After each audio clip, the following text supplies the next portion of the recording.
Good day everyone, especially to you, Miss Nami. We are the Group 3 and our topic is all about scaffolds in teaching writing, or specifically, teaching planning in writing. And now, let's start our discussion. Hello everyone, my name is Kadwin Kabungkag and I will be discussing the definition of scaffolding in teaching writing. So scaffolding means helping students to write step by step. So instead of asking the students to write a long paragraph right away, the teacher will guide the student first.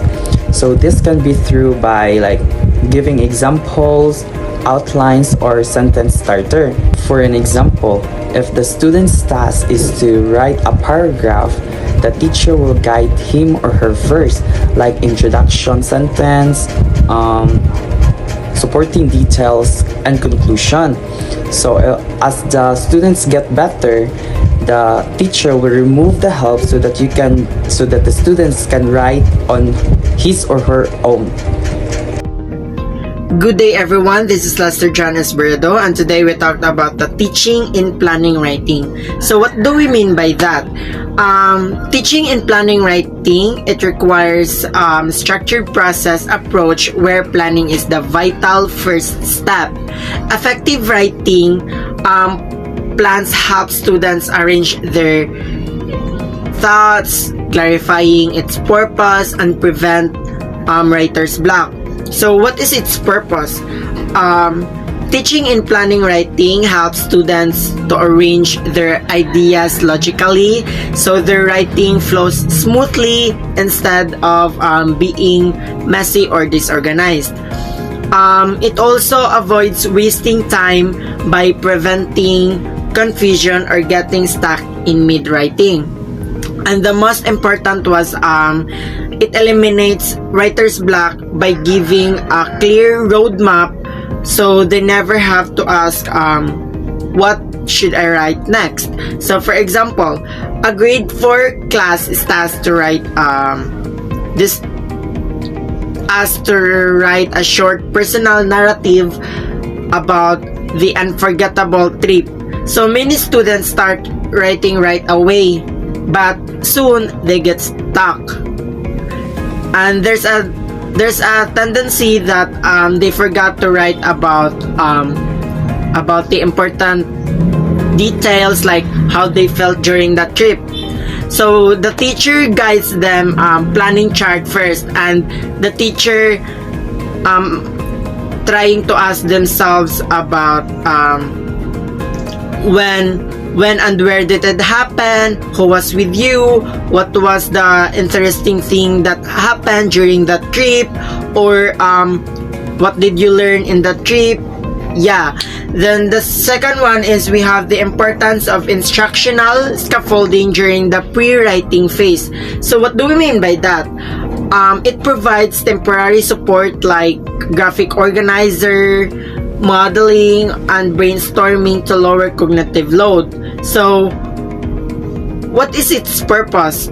It reduces mental burden and it helps them to sort, connect, and arrange their ideas clearly before they write the full sentence.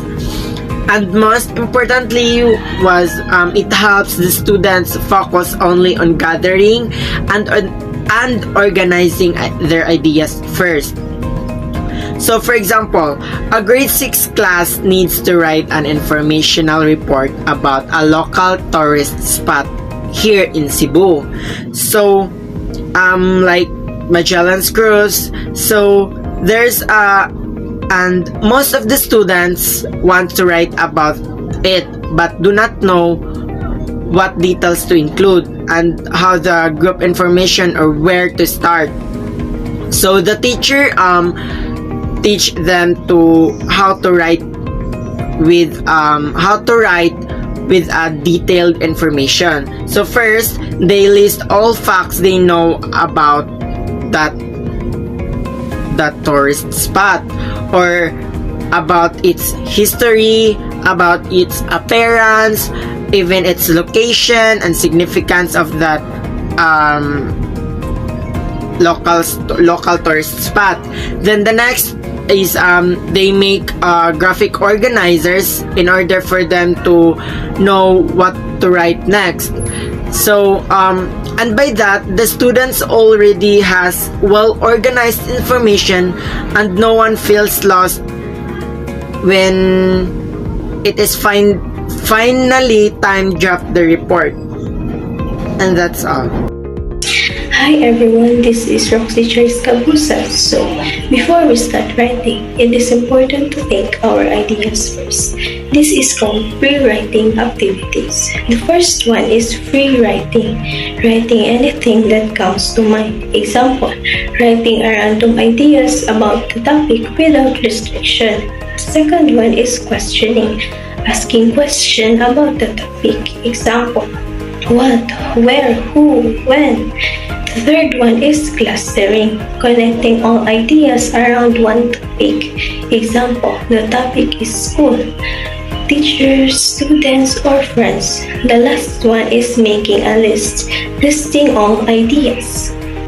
So since we are done talking about scaffolds, what are the importance of scaffolds and what are the pre-writing activities? Let's now move forward to the types of scaffolds.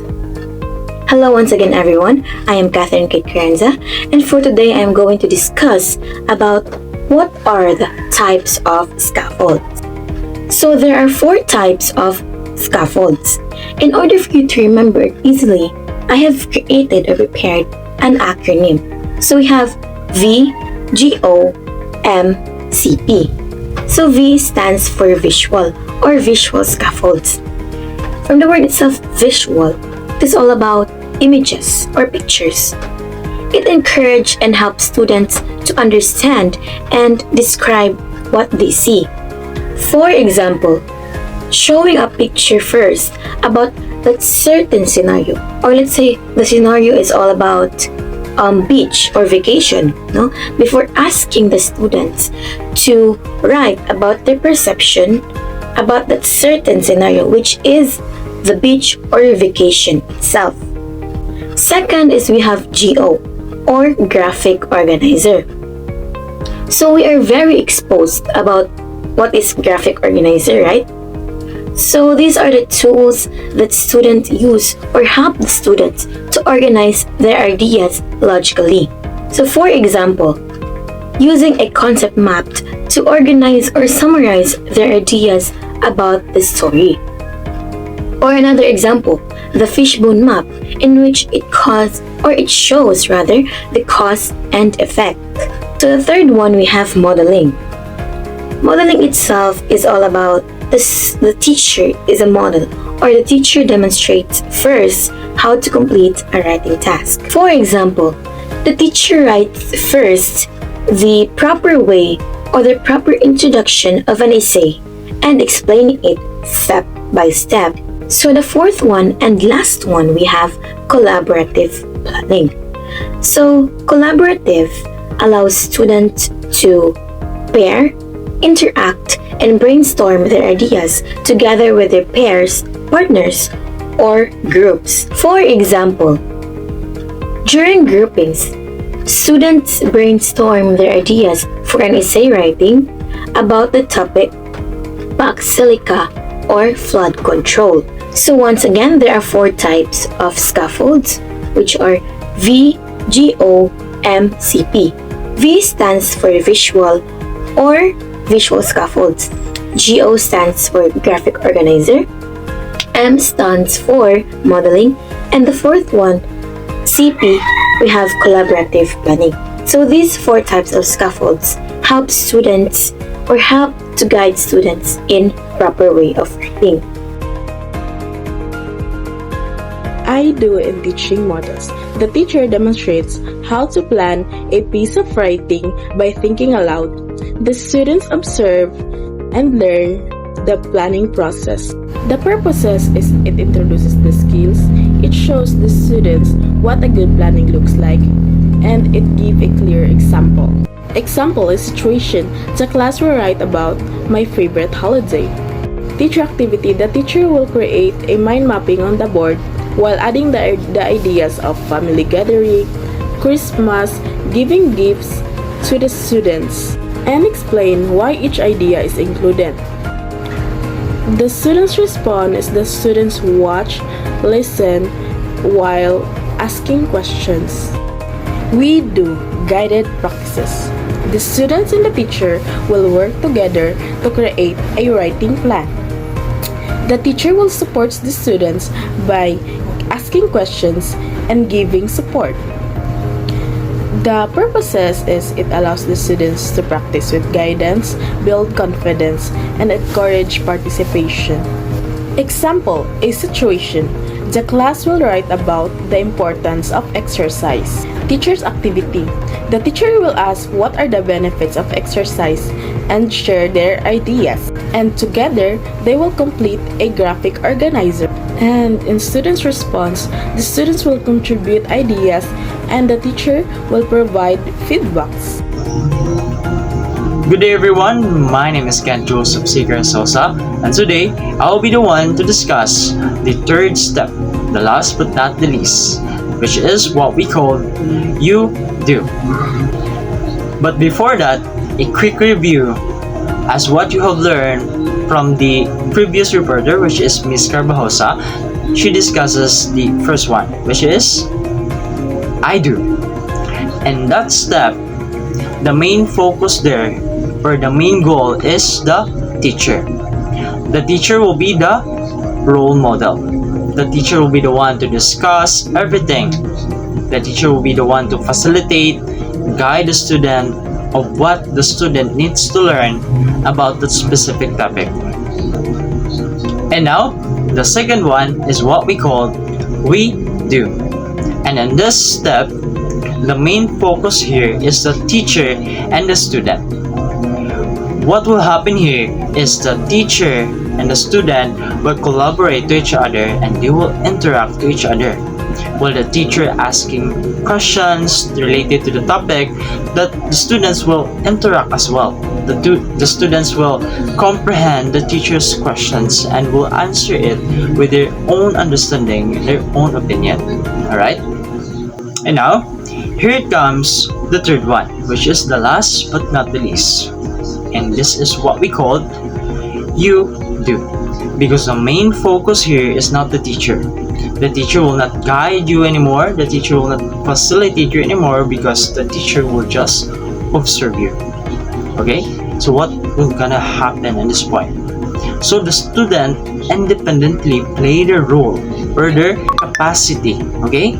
They will use their strategies they have learned while the teacher observes and provides support only when needed. Now, what is the purpose of this? It develops independence. Okay? It develops the students' independence. Now, number 2, encourages students to apply what they have learned. And third one, assess the students' understanding. Now, let me give you a quick example. This is a scenario, okay? Situation. Students will write about my dream career. And now, what will be the teacher's objective for this? The teacher will ask students to create their own outline or mind map before writing. Now, what will be the student's response to this? Each student plans and organizes their ideas independently before writing the first draft. Now, as you can observe, the student has an idea already of what he should need to do. So, what's the point with that? The student learn already independently from the teacher. So that will be all. Thank you and God bless.